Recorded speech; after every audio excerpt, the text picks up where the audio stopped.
আমার পিছন থেকে এসে গলায় আমার ফাঁস দেয়। সেই সময় আমার আম্মু আমাকে কল দিচ্ছিল, আমার হাতে ফোন ছিল। আমি ভাবতেছি যে একবার আমি আম্মুকে ফোনটা রিসিভ করে বলবো যে আম্মু আমাকে বাঁচাও। আমি ভাবছি যে ওই দিন আমি আর বেঁচে ফিরতে পারবো না। আমাকে যখন শ্বাসরোধ করা হয়, আমার নাক মুখ দিয়ে রক্ত উঠে গেছে, আমি মাটিতে পড়ে যাই। আমার আব্বু আমার সাথে আন্দোলনে ছিল, আমার আব্বু আমার সাথে স্লোগান দিচ্ছিল, আমি মাইক নিয়ে স্লোগান দিচ্ছিলাম। হঠাৎ করে আমার পাশে আমার বন্ধু দাঁড়িয়ে ছিল, এক পাশে আমার বাবা দাঁড়িয়ে ছিল। আমার বন্ধুর গায়ে এসে বুলেটটা লাগে, আমার বন্ধু সাথে সাথে সাথে সাথে রাস্তায় শুয়ে পড়ে, চোখে গুলি লাগছে, চোখটা বের হয়ে ঝুলতেছিল।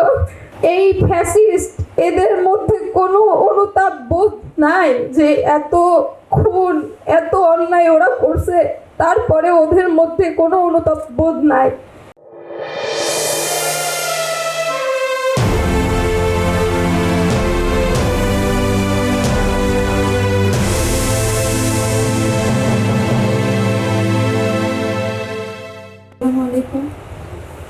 আমি আমার কথার শুরুতেই 24-এর শহীদ এবং শহীদদের প্রতি গভীর সম্মান প্রদর্শন করছি এবং আহতদের দ্রুত আরোগ্য কামনা করছি।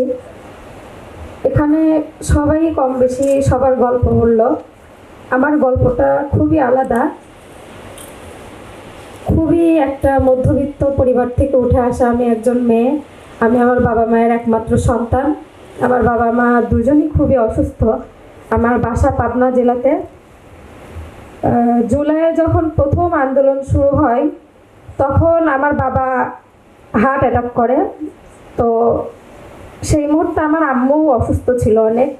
তো আমি আমার আব্বুকে নিয়ে হসপিটালে যাওয়ার পরে ডাক্তার বলল যে উনি তো এর আগেও একবার স্ট্রোক করছে, তো ওনাকে আমরা এখানে রাখতে পারবো না, ওনাকে ঢাকাতে নিয়ে যান। তো আব্বুকে পিজি হসপিটালে নিয়ে আসার পরে আব্বুর হার্টে রিং পরাতে হবে, সেই আর্থিক অবস্থাটাও ছিল না যে আব্বুর হার্টে রিং পরাবো। আল্লাহ রহমতে মামাদের দয়াতেই আসলে আব্বুর হার্টে রিংটা পরাতে পারি। পরবর্তীতে 3 দিন পরেই ঢাকাতে ব্যাপক আন্দোলন শুরু হয়। আমার আব্বু তখন হসপিটাল থেকে ছুটি হয়েছে, আমার আব্বু আন্দোলনে চলে যেত শাহবাগে আমাকে নিয়ে। তো তারপরে 15ই জুলাই আমরা পাবনাতে যাই। 15ই জুলাই পাবনাতে যাওয়ার পরে 16ই জুলাই থেকে পাবনাতেও ব্যাপক পরিমাণ আন্দোলন শুরু হয়। আমি আন্দোলনে একদম সামনে থেকে নেতৃত্ব দিয়ে আন্দোলন করি। প্রথম আমার গায়ে আঘাত করা হয় 18ই জুলাই। আমি আমার বাবা মায়ের একমাত্র সন্তান, আমার বাবা মাও আমার গায়ে কখনো হাত তোলে নাই। তো আমাকে যখন মারে, আমি রাস্তার মধ্যে লুটিয়ে পড়ছিলাম, আমার গায়ে অনেক লাঠি দিয়ে মারতেছিল। তো সেই সময় এক ভাই এসে আমি তাকে চিনতাম না, সে এসে আমাকে ওইখান থেকে রেস্কিউ করে নিয়ে যায় হসপিটালে।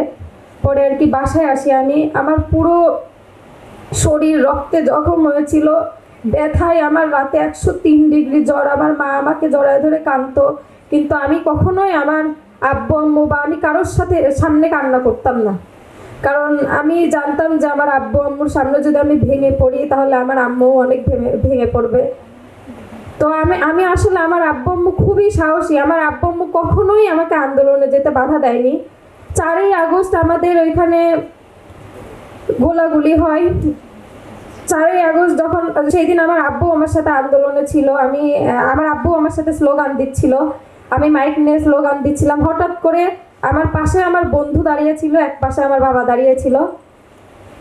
আমার বন্ধুর গায়ে এসে বুলেটটা লাগে, আমার বন্ধু সাথে সাথে সাথে সাথে রাস্তায় শুয়ে পড়ে। আমার কাছে সেই মুহূর্তে গাড়ি ভাড়া ছিল না। এক ভাই আমাকে 100 টাকা দিয়ে বললো ওকে তাড়াতাড়ি হসপিটালে নিয়ে যাও। আমি হসপিটালে যেয়ে দেখি 2 জন শহীদ, 2 জনই আমার পরিচিত। আমার বন্ধু রাজশাহী ইউনিভার্সিটিতে আইবি ডিপার্টমেন্টে পড়ে, ওর চোখে গুলি লাগছে, চোখটা বের হয়ে ঝুলতেছিল, ওর চোখটা বের হয়ে ঝুলতেছিল। ওকে ওই দিনই ঢাকায় নিয়ে আসলো। পরের দিনই 5ই আগস্ট সরকার পতনের বিজয় মিছিল। এই ফ্যাসিস্ট, এদের মধ্যে কোনো অনুতাপ বোধ নাই যে এত খুন, এত অন্যায় ওরা করছে, তারপরে ওদের মধ্যে কোনো অনুতাপ বোধ নাই। গত 30শে সেপ্টেম্বর আমি কলেজের মধ্যে দিয়ে হেঁটে যাচ্ছিলাম, একজন আহত পরিবারের কাছে যাচ্ছিলাম। হুট করে আমার সন্ধ্যার দিকে, সেই সময় আওয়ামী লীগের 2 জন বা ছাত্রলীগের, আমি বলতে পারলাম না, তাদের চেহারাটা আমি দেখতে পারি নাই, তারা মাস্ক পরা ছিল, আমার পিছন থেকে এসে গলায় আমার ফাঁস দেয়। সেই সময় আমার আম্মু আমাকে কল দিচ্ছিল, আমার হাতে ফোন ছিল, আমি দেখি আমার আম্মু আমাকে কল দিচ্ছে। আমি ভাবতেছি যে একবার আমি আম্মুকে ফোনটা রিসিভ করে বলবো যে আম্মু আমাকে বাঁচাও। আমি ভাবছি যে ওই দিন আমি আর বেঁচে ফিরতে পারবো না। আমাকে যখন শ্বাসরোধ করা হয়, আমার নাক মুখ দিয়ে রক্ত উঠে গেছে, আমি মাটিতে পড়ে যাই।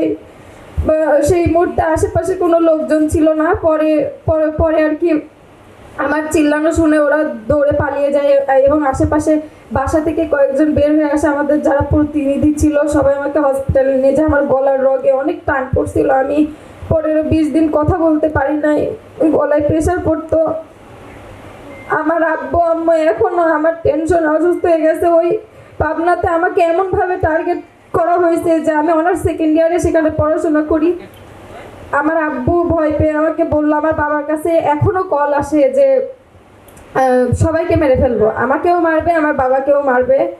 তো আমার আব্বু বললো যে তুই আমার একমাত্র সন্তান, আমার কেউ নাই, তুই এইখানে আর থাকিস না। আমার আব্বু আমাকে মানারত ইন্টারন্যাশনাল ইউনিভার্সিটিতে আইন ডিপার্টমেন্টে ভর্তি করে দিল। কিন্তু আমি এই সংগঠনটাকে এত পরিমাণ ভালোবেসে ফেলছি যে আমি এইখান থেকে আর পিছু যাইতে পারছি না। আমি ঢাকাতে এসেও যেখানেই কোনো কর্মসূচি হয়, যেখানেই কোনো প্রোগ্রাম হয়, আমি চলে যাই। ম্যামের সাথেও আমার বেশ কয়েকবার দেখা হয়েছে, বিভিন্ন প্রোগ্রামে আপুর সাথেও দেখা হয়েছে। আমি একটা কথাই বলবো, এখন কিছুদিন ধরে দেখছি আওয়ামী লীগ পুনর্বাসন করার চেষ্টা করছে বা আওয়ামী লীগকে নির্বাচনে ফিরিয়ে আনার কথা হচ্ছে। আমি বলবো আপনারা যদি এইটা সহমত হন, একবার এই শহীদ মা বোনদের দিকে তাকায় দেখেন, একবার আমাদের দিকে তাকায় দেখেন, তারপরে আপনাদের মনে যদি মনে হয় যে এদের আপনারা ফিরিয়ে আনতে চান, এদের ফিরিয়ে আনা মানে আমার শহীদ ভাইদের রক্তের সাথে বেইমানি করা। এরা যা করছে, এদের এই বাংলাদেশে রাজনীতি করার কোনো অধিকার নাই। এদের একটাই পরিচয়, এরা সন্ত্রাস দল। আর আমরা আমাদের ভাই বোনরা শহীদ হয়ে যে আমাদের স্বৈরাচার মুক্ত বাংলাদেশ উপহার দিয়ে গেছে, সেইখানে আমরা কোনো স্বৈরাচারকে দেখতে চাই না।